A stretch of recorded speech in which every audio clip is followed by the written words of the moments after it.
Magandang araw sa inyong lahat. And today's lesson, we will focus on rational function. Kasama na dito ang mga sumusunod. Number 1, finding the domain and range of a rational function, horizontal asymptote, vertical asymptote. First, finding the domain and range of a rational function. Pero iisa-isahin muna natin. Ang uunahin natin ay finding the domain of a rational function. Domain is all real values of x for which y is defined. If there is any value of x for which y is undefined, we will have to exclude that particular value from the set of domain. Example, f of x equals 1 over x minus 2. Ang step 1 natin ay to set the denominator equal to 0. Ang denominator sa function na 1 over x minus 2 ay x minus 2. So, equate natin sa 0, magiging x minus 2 equals 0. Next, step 2. Solve to find the value that cause the denominator equals to 0. So, x minus 2 equals 0.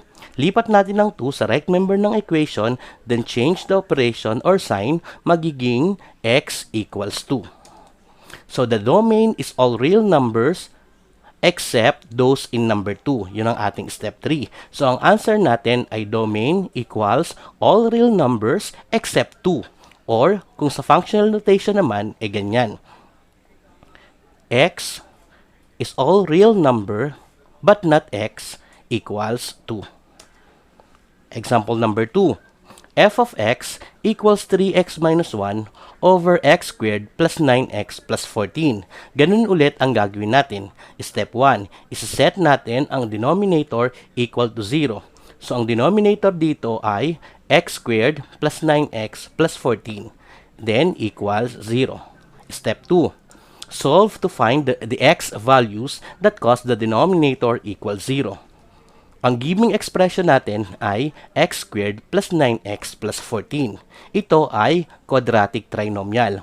Paano ba natin makukuha ang value ng x kapag ganito ang given? So, we will use factoring. So, paano nga ba yung ganito? Aalamin muna natin ang mga factors ng first at last terms.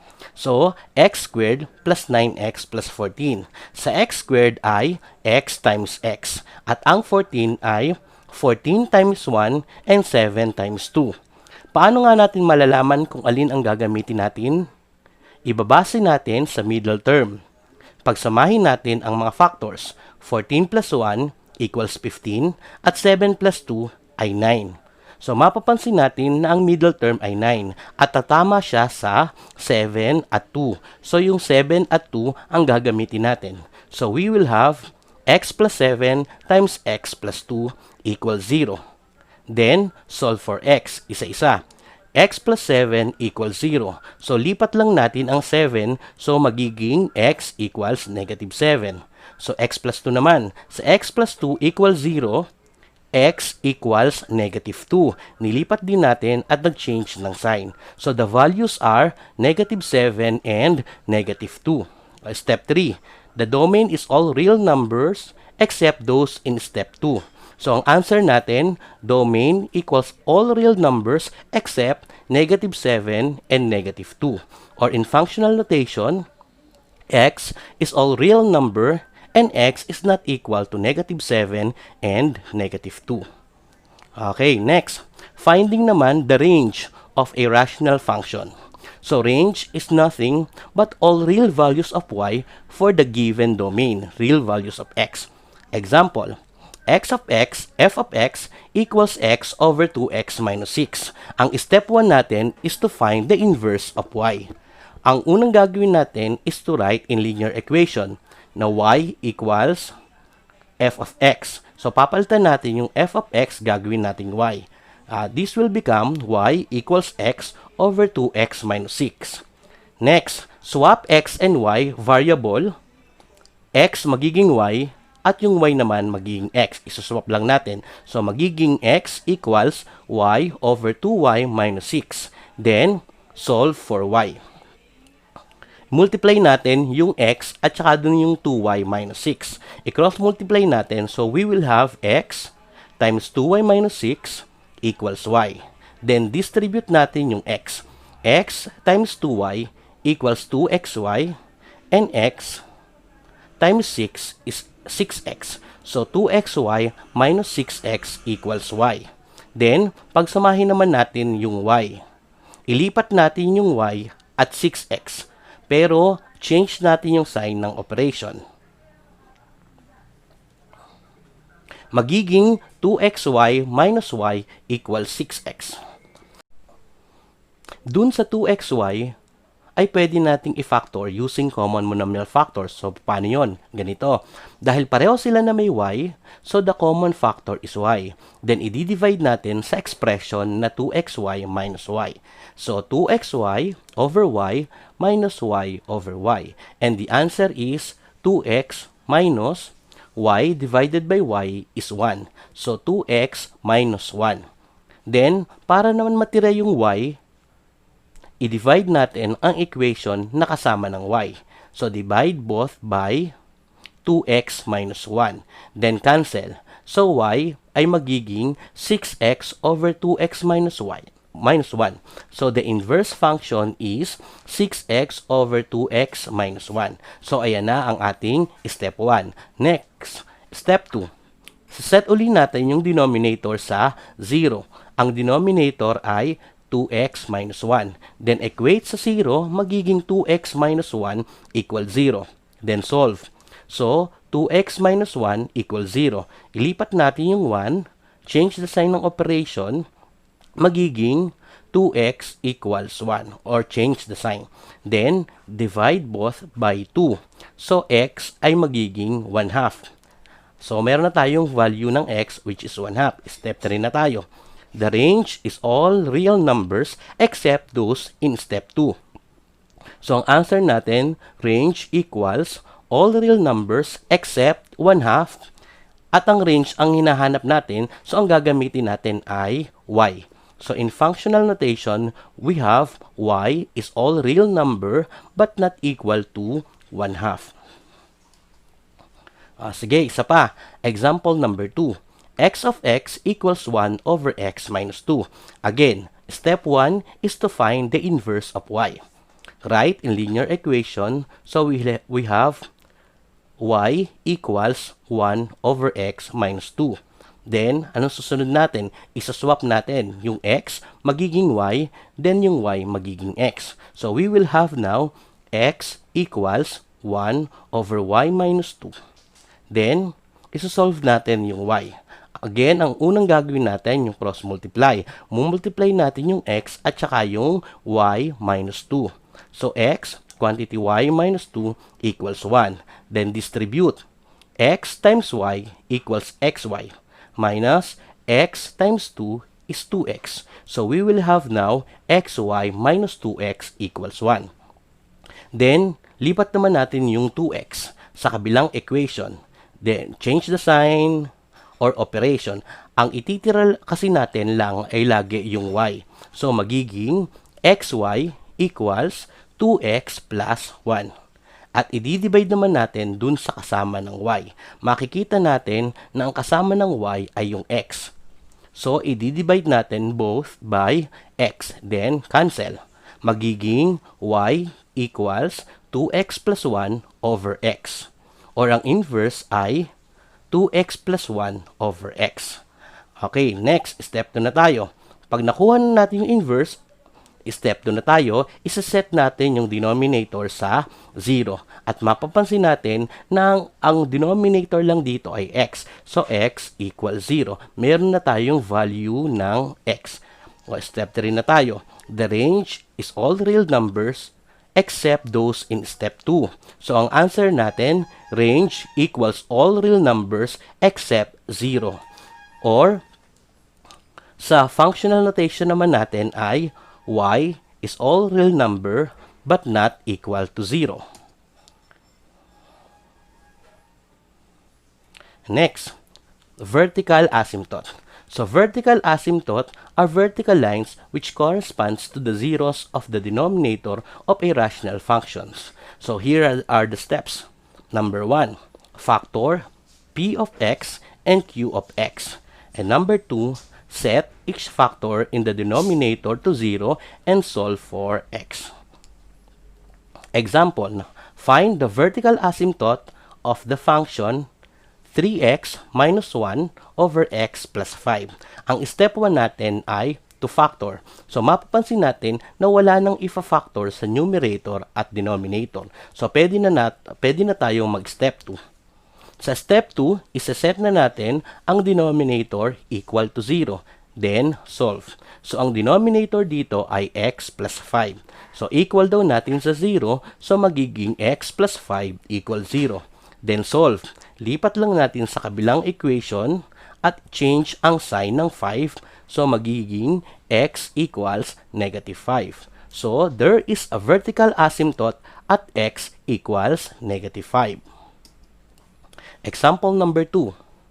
F of x equals x squared plus 6x plus 5 over x squared minus 3x plus 2. So, factor natin ang x squared plus 6x plus 5 magiging x plus 5 times x plus 1. Tulad na ginawa nating factoring kanina. Then, sa denominator naman, na x squared minus 3x plus 2 ay magiging x minus 2 times x minus 1. So, mapapansin nyo na wala naman tayong makakancel sa numerator at saka sa denominator na magkapareho. So, step 2 na tayo. Sa step 2, isa-set na natin ang denominator equal to 0 and then we will solve. X squared minus 3x plus 2 equals 0. Then, solve for x. So, ano nga ang gagawin natin? I-factor yung x squared minus 3x plus 2 which is equal to 0. Kanina na-factor na natin. So, this quadratic equation can most easily be solved by factoring the trinomial and setting the factors equal to 0. So, ang pag-factor natin, ang naging sagot natin ay x minus 2 times x minus 1 equals 0. Then, isa-isa ulit. X minus 2 equals 0. So, x equals 2. Kasi nilipat natin sa kabila, change natin yung sign. And x minus 1 naman equals 0. So, x equals 1. So, there are vertical asymptotes at x equals 2 and x equals 1. Doon naman tayo sa may napafactor na example. Katulad ng example number 3. F of x equals x minus 2 over x squared plus x minus 6. Factor natin yung x squared plus x minus 6. X times x ay x squared. At yung 6 naman ay pwede na negative 6 times 1 or 6 times negative 1. Pwede rin na 3 times negative 2 at negative 3 times 2. Pag pinagsama-sama lahat natin ng factors, alin kaya ang gagamitin natin? So, tama. Yung 3 and negative 2 ang gagamitin natin kasi yan ang tama sa middle term. Then, ayan, may makakancel na tayo na x minus 2. Kasi ang factors natin ay x plus 3 and x minus 2. Tapos meron pang x minus 2 sa taas. So makakancel natin, ang matitira na lang ay 1 over x plus 3. Then, again, after nung step 1, step 2 na tayo. Isa-set natin yung denominator equal to 0, then solve. So x plus 3 equals 0. So, x will be negative 3. So, there are vertical asymptote at x equals negative 3. So, last na, horizontal asymptote. Doon sa horizontal asymptote, mapapansin natin, inilagay ko to sa form ng table para mas naiintindihan natin. Ang first column ay mga function. Tapos, sa second column, hahanapin natin yung degree of the numerator. Sa third column, degree of the denominator. At dun sa fourth column ay yung ng horizontal asymptote. Sige, unahin natin muna doon sa function number 1. X over x squared minus 4. Dito, ang degree of the numerator, ang degree, ang sinasabi natin kapag sinabing degree ay yung highest exponent. So, ano ang exponent ng numerator or the degree of the numerator? 1. Sa denominator naman, ano ang pinakamataas na exponent? 2. So, mapapansin natin, dun sa numerator at saka denominator, mas mataas yung nasa denominator. So, dun sa horizontal asymptote natin, meron tayong tatlo. Una, kapag mas mataas yung denominator kesa sa numerator, ang horizontal asymptote natin ay y equals 0. Kapag naman equals o parehas sila, ang horizontal asymptote natin ay n over d. O, sige, ipapaliwanag ko sa inyo mamaya. Katulad nung example number 2.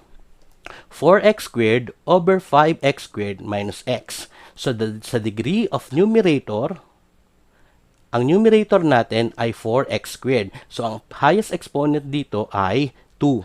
Doon naman sa denominator na 5x squared minus x, ang highest degree or ang degree natin or ang highest exponent natin ay 2. Ibig sabihin, parehas lang sila ng degree. Kapag parehas ang degree, ito ang gagawin natin. Kukunin natin ang numerical coefficient nung may mataas na degree. Sa 4x squared, ang numerical coefficient ay 4. Doon sa denominator naman na 5x squared, ang numerical coefficient ay 5. So, we will have 4 over 5. Yan lang ay kapag pareho ng degree ang numerator at ng denominator. Next, function number 3. X squared plus 2x plus 1 over x. Sa degree of the numerator nito na x squared plus 2x plus 1, ang mataas na exponent ay 2. Doon naman sa denominator naman, ang degree ay 1. So, mapapansin naman natin dito na mas mataas ang degree ng numerator kaysa sa denominator. Kapag ganito, na mas mataas ang degree ng numerator kaysa sa denominator, walang horizontal asymptote. So, no horizontal asymptote. So, that's all for today. Have a nice day. God bless and see you again.